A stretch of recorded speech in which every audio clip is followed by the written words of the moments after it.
उगादी आ भी गई और चली भी गई and my vlog obviously I was late but what to do, बनाया था इतने प्यार से तो अपलोड तो करना ही था.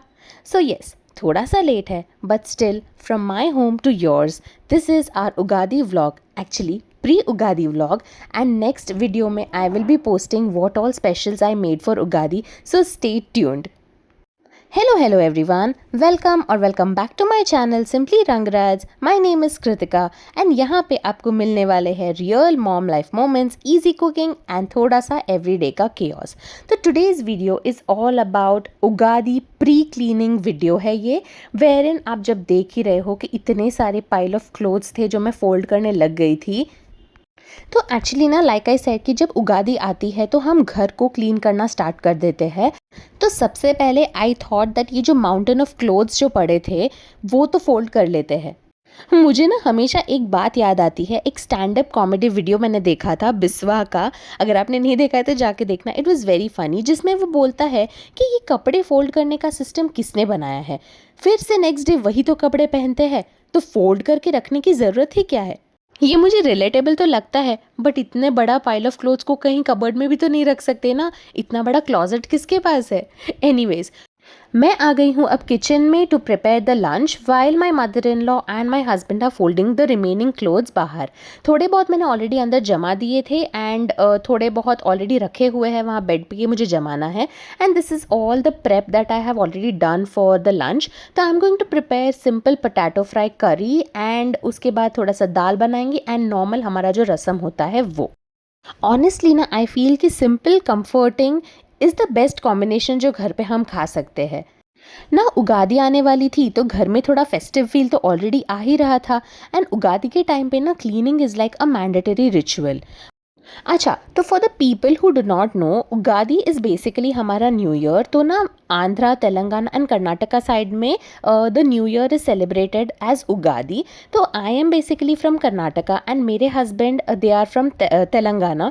तो हम दोनों का फॉर्चुनेटली जो न्यू ईयर है वो सेम डे पे ही आता है which is Ugadi. And same time पे ना महाराष्ट्र में गुड़ी पाड़वा होता है तो ये उनका भी न्यू ईयर है. तो इंडिया के डिफरेंट पार्ट्स में ना ये न्यू ईयर डिफरेंट नेम से भी सेलिब्रेट होता है. एंड मुझे उगादी स्पेशली बहुत अच्छा लगता है because it's not just a festival but it's like a reset button. नया साल, नए goals and new intentions. So for all the people जिसका न्यू ईयर अभी था, उगादी, गुड़ी पाड़वा या जो भी है, तो उन सबको अ very very happy new year. And आप लोग भी बताना मुझे कमेंट्स में कि आप लोग अपने घर पे क्या करते हो, like what is your cleaning ritual या pre the new year celebration, post the new year celebration and while the new year is going on. आप क्या घर पे खाना बनाते हो, क्या डेलिकेसीज बनाते हो, do let me know in the comment section. This will really help me also understand कि यू नो मेरे जो ऑडियंस है वो कहाँ से आते हैं. एंड ये काफ़ी अच्छा एक इंटरैक्ट करने का भी प्लेटफॉर्म मिल जाता है हमको, राइट. तो ना आई ऑल्सो फील कि इंडिया का कल्चर इतना वास्ट है एंड हर जगह पर, हर स्टेट में इतने डिफरेंट डिफरेंट फेस्टिवल्स होते हैं. इनफैक्ट अगर हम देख लो कि जैसे मैंने बोला ना कि my husband is from Telangana and I am from Karnataka, तो हमारा उगादी दो सेम है बट हमारे घर में जो फेस्टिवल के टाइम पे जो प्रिपरेशंस होती है वो इतने डिफरेंट है which makes me actually you know it surprises me a lot कि कितना हमारा vast you know variety of culture traditions जो है. It is so great and so good to see. What do you guys have to say about that? Do let me know in the comment section below. अच्छा, by the way, अगर आप लोगों ने मेरे channel को अब तक subscribe नहीं किया है तो please do subscribe and also hit the bell icon, ताकि आपको जब भी मैं कोई न्यू वीडियोस पोस्ट करूँ तो आपको उसका नोटिफिकेशन मिल जाए. एंड जिन्होंने सब्सक्राइब कर दिया है उन लोगों को a very very big thank you because this helps me, you know it actually motivates me to make more videos for all you people. अच्छा, तो जैसे मैंने बोला, coming back to the cooking जो मैं कर रही हूँ लंच के लिए, I am preparing my normal traditional tamarind का रसम. एंड यहाँ पे मैं पोटैटो फ्राई के लिए प्रिपेयर कर रही हूँ एंड पीछे कुकर में ऑलरेडी दाल चढ़ा दिया था मैंने. तो this time I have made जो दोसाकाई कहते हैं तेलुगु में, विच इज़ मैंगलोरियन क्यूकम्बर, उसका दाल रख दिया था मैंने. तो बस ये तीन चीज़ें आज बना रहे हैं जो जनरली हमारे घर में यही फूड बनता है. एक रसम रहता है, एक सब्जी रहती है और दाल. समटाइम्स द सब्जी इज़ प्लस और माइनस. तो या बट आज थोड़ा सोचा कि चलो स्टार्ट कर देते हैं, जो फेस्टिव मूड में आ ही गए हैं तो या आई एम प्रिपेयरिंग दैट. तो today's video is only about the cleaning, थोड़ा बहुत जो बिट्स ऑफ क्लीनिंग है वो, कुकिंग। बट आगे का जो नेक्स्ट वीडियो है ना, उसमें I will tell you and I will show you कि what all delicacies we made during Ugadi. तो हमारे यहाँ पे काफ़ी कुछ अच्छा अच्छा स्पेशल आइटम्स बनता है खाने के लिए, तो वो मैं आपको बताऊँगी। उसका एडिटिंग मुझे करना है, वॉइस ओवर सब देना है, so it will take a little bit of time, but I promise कि मैं एक दो दिन में इसको अपलोड कर ही दूँगी, because already it is too late, Ugadi चली गई है। बट या न्यू ईयर तो आ गया है ना, तो better late than never. So yeah that is that. And यहाँ पे like I always say clean as you go. जो अपना वर्क स्टेशन है उसको हमेशा क्लीन करते रहो, ताकि लास्ट में जो वो पूरा मेस होता है ना, वो देख के you don't panic. So now like I said that dal is prepared, तो इसको मैं जस्ट नॉर्मल टेम्परिंग दे दूंगी, and I am just adding धनिया पाउडर टू इट। आप लोग बताना कि आपके घर का स्पेशल दाल या फिर करी का सब्ज़ी या जो भी आप बनाते हो, what is that. I will also try making that recipe at home, and I will also let you know कि वो कैसे बना था। बट आप लोग भी ये सारा चीज़ ट्राई करना जो मैं बनाती हूँ। The rasam is so easy, the dal it's a very basic dal but very flavourful, and potato करी तो आई गेस सबको अच्छा ही लगता है।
तो now my cooking and everything is all done. तो मैंने सोचा कि जो है वो सारा सामान मैं बैक टू इट्स प्लेस रख दूँ, एंड जस्ट थोड़ा किचन को समेट के क्लीन करके I will do the next thing which is up in my agenda, जो मुझे करना था क्लीनिंग को लेके।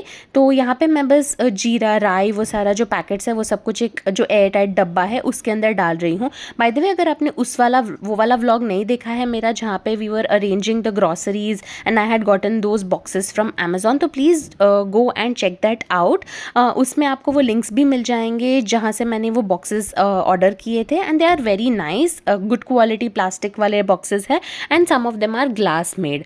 तो या अभी यहाँ पे किचन का सारा ऑलमोस्ट काम हो गया है, सब्ज़ी पक रही है, तो that can wait. I mean वो उसके लिए मैं दूसरा काम साइड पे करते रह सकती हूँ।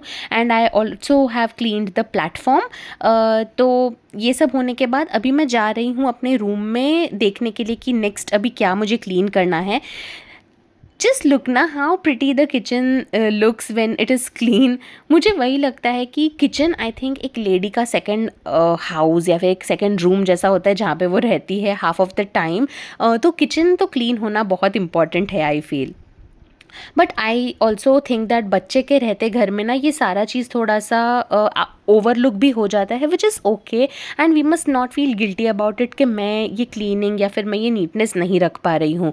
क्योंकि मैं ना एक्चुअली ऑनेस्टली स्पीकिंग मुझे क्लेanलीनेस का कभी कभी बहुत भूत सवार हो जाता है, and I keep kind of complaining कि कितना कचरा हो गया है घर में, कितना मेस हो गया है, and everybody around me they just try to calm me down and they tell me कि सी किट्टू, जब घर में बच्चे होते हैं तो ये सारा मेस होना जायज़ है, it is okay, and it is sometimes okay to just leave all these things, just don't take that much stress. जब बच्चे बड़े हो जाएंगे तब खुद ब खुद वो लोग भी सीख जाएंगे, एंड तुम भी ये सब को एडजस्ट कर लोगी, and then you will also get some time to do the cleaning. And या तो आई थिंक मुझे भी ये सारी चीज़ें सीखनी है। And please you also do let me no comments में, क्या आप भी ऐसे फील करते हैं, क्या आप भी गिल्ट ट्रिप पे चले जाते हैं thinking that you are not able to keep the house aesthetic या सो प्लेजेंट या इतना क्लीन जब द किड्स आर अराउंड। तो please do let me know in the comment section. वो ये मुझे भी बहुत हेल्प करेगा मेरा मेंटल सैनिटी को वापस लाने के लिए, आई फील। तो यहाँ पे मैं सारे ना कपड़े वगैरह सब अरेंज कर रही थी, तो मैंने देखा कि ये जो ड्रेसिंग टेबल है वो इतना डर्टी हो चुका है। तो आई थॉट दैट यही सब सोचते हुए एटलीस्ट ठीक है, ये छोटा सा सेक्शन तो मैं क्लीन कर ही सकती हूँ। देख रहे हो ना, मेरा बेटा आता है, ये कबर्ड को खोलता है एंड कुछ ना कुछ उसको एक बॉटल मिलता है, क्रीम या फिर परफ्यूम या deo, I don't know what he finds, and then he takes it and पूरा मेस कर देता है ना। उससे हमें सामान छुपाने के चक्कर में हम इधर उधर इतना कर देते हैं कि it ultimately ends up being so messy. तो मैंने सोचा कि ठीक है, अभी थोड़ा सा मैं इसको क्लीन कर देती हूँ, ऑर्गेनाइज कर देती हूँ, क्लटर डी क्लटर जो भी है वो सब कुछ कर देंगे हम लोग। तो यहाँ पे मैंने सारे डाइपर बैग्स एंड जो भी ट्रैवल किट है वो सब रख दिया, डाइपर वगैरह सब अरेंज कर दिया। And I thought that I just clean all these things. And meanwhile I found this pillow cover जो हमारे फ्रेंड्स ने, एक्चुअली हमारे कॉलेज के जो जूनियर्स हैं, उन्होंने हमें गिफ्ट में दिया था, हमारे वेडिंग गिफ्ट के तौर पे। So it is like a pillow cover जिस पे मेरा और अर्जुन का फ़ोटो, जो रिसेप्शन से एक फ़ोटो था, वो उन्होंने उसके ऊपर प्रिंट करवा के दिया था, which is so cute. And इतना अच्छा है कि मुझे एक्चुअली उसको रखने का बाहर मन नहीं करता, क्योंकि कहाँ वो ख़राब ना हो जाए सोच के। बट या that is a very sweet gesture जो हमारे जूनियर्स ने हमारे लिए किया था, so thank you so much. And यहाँ पे मैंने मेरे बेटे के जो बाहर के कपड़े ना वो ऐसे थोड़े बहुत अरेंज कर दिए थे, क्योंकि ऑनेस्टली कबर्ड में ना जगह ही नहीं बच रही है कुछ रखने के लिए। तो I am also planning to buy a cupboard, ताकि उसमें मैं मेरे बच्चों के कपड़े अच्छे से अरेंज कर लूँ। So let's see how and when this gets implemented. Let's hope for the best and let's hope कि मेरा वो कबर्ड जल्दी मैं प्लान कर लूँ बाय करने का। एंड यहाँ पे आप देख सकते हो कितना कचरा कर दिया है। I mean half of the things I think will be empty bottles only, but मैं सोच रही थी ठीक है, एक बार सब कुछ निकाल के जो जो ख़त्म हो गया है वो साइड पे फेंक दूँ, जो मैं यूज़ नहीं कर रही हूँ वो साइड पे डाल दूँ। एंड जो भी मेरे ईयररिंग्स है, नेकलेसेस या जो भी बैंगल्स वगैरह है, उसको भी मैं एक अलग डब्बे में सब कुछ अरेंज करके साइड पे रख दूँगी। देखो ना, क्लीनिंग सिर्फ घर की नहीं होती है, आई फील कि ना क्लीनिंग माइंड की भी हो जाती है जब हम ये सारा सामान को क्लीन करने बैठते हैं। What do you think? Do you also feel the same thing कि जब दिमाग में इतनी सारी खिचड़ी पक रही हो, बहुत कुछ चीज़ चल रही हो, and when you start cleaning something, वो माइंड का जो कचरा होता है ना, सम और द अदर वे वो भी क्लीन हो जाता है। कभी कभी हम इतना क्लटर कलेक्ट कर लेते हैं, फिजिकल और मेंटल भी, राइट? और फेस्टिवल्स के टाइम पे यू फाइंड एन एक्सक्यूज़ कि अब तो सब कुछ क्लीन करना ही पड़ेगा। तो now is also one time कि मैंने सोचा कि चलो उगादी भी है और ये क्लीनिंग तो करना ही है, इसीलिए मैं क्लीनिंग कर लेती हूँ। देखो, लाइक आई सेड ना, आधे बॉटल्स में तो कुछ सामान था भी नहीं, तो वो सारा मैंने डिस्कार्ड कर दिया। एंड कुछ जो अच्छी, जो मेरे परफ्यूम्स वगैरह थे, वो सब कुछ मैंने अरेंज कर लिए। एंड ऑनेस्टली ना, मुझे ऐसे भी फील होता है कि व्हेन यू स्टार्ट क्लीनिंग ना कोई पर्टिकुलर डे के ऊपर या डे के दिन रादर, तो हम last eight the end of the day थक भी बहुत जाते हैं, बट जो लास्ट में एक सेटिस्फैक्शन होती है ना, when you see the house organised, the cupboards organised, वो एक फीलिंग जो आती है, oh my god, I can't tell you how I actually feel. मुझे ऐसे लगता है कि जैसे मेरा सोल ही बाहर आके एनर्जाइज हो गया है, and I feel so good those days जब मैं सारा क्लीनिंग वगैरह करती हूँ। हाँ, ऑनेस्टली मैं थक भी बहुत जाती हूँ, एंड देन मेरा हस्बैंड मुझे वही डांटते रहता है कि तू क्यों सब कुछ एक दिन में करने लग जाती है। बट लाइक आई सेड ना, वो एक ही दिन ऐसे लगता है कि बस आज तो दुनिया पलट ही देनी है मुझे, और today I am going to do everything in my capacity and I am going to be satisfied at the end of the day. तो या लाइक आई वाज सेइंग कि ये जो क्लीन करने के बाद जो वो क्लीन घर में बैठने का जो एक मज़ा है, that piece, that is totally unmatched. What do you have to say about that? अरे हाँ, और मैं एक और बात तो आपको बताना ही भूल गई। तो जो मेरा यंगर सन है ना रिदान, उसका फर्स्ट बर्थडे हमने सेलिब्रेट किया था, तो उसका भी vlog I am going to make, वो भी जल्दी आने वाला है, तो please stay tuned. Like again, अगर आप यहाँ तक वीडियो के यहाँ तक पहुँच गए हो तो a very big thank you कि आप मुझे यहाँ तक पसंद कर रहे हो एंड सपोर्ट कर रहे हो मेरे कंटेंट को। बट अगर आपने सब्सक्राइब नहीं किया तो प्लीज़ सब्सक्राइब भी कर देना, एंड किया है तो a very big thank you once again. तो yeah that video is also due and it is coming up. वो अभी तक हमें वीडियोग्राफर से मिला नहीं है, तो आई एम जस्ट वेटिंग कि कैसा है वो video, and I am very excited to share that with you people. तो यहाँ पे आप देख रहे हो ना, ये जो स्टोरेज है बेड का, उसके नीचे मैंने मेरे सारे ईयरिंग्स और बैंगल्स पूरे जमा करके रखे हैं। मेरे पास बहुत बड़ा कलेक्शन है ईयरिंग्स का, बिकॉज आई लव वेयरिंग झुमकाज। तो मेरे सिस्टर इन लॉ ना मेरे लिए हमेशा कुछ ना कुछ ऐसे ईयरिंग्स लेके आते हैं, तो those and bangles she gives me every time. तो वो भी मैंने पूरे वो बॉक्सेस के अंदर सजा के वहाँ रखे हैं। यहाँ पे मेरा ड्रेसिंग टेबल भी सब कुछ सेट हो चुका है। सो अब हम we are at the end of this vlog, but मैं आपको सबको दिल से विश करना चाहती हूँ a very very happy Ugadi to everybody out there. And I wish that आपका ये new year is full of happiness, health and lots of prosperity. And stay tune guys, next video में मैं आपको दिखाऊंगी हमारे उगादी का special cooking and full festive menu. So if you like the video please do like, share and subscribe to my channel. Until next time, take care, bye bye.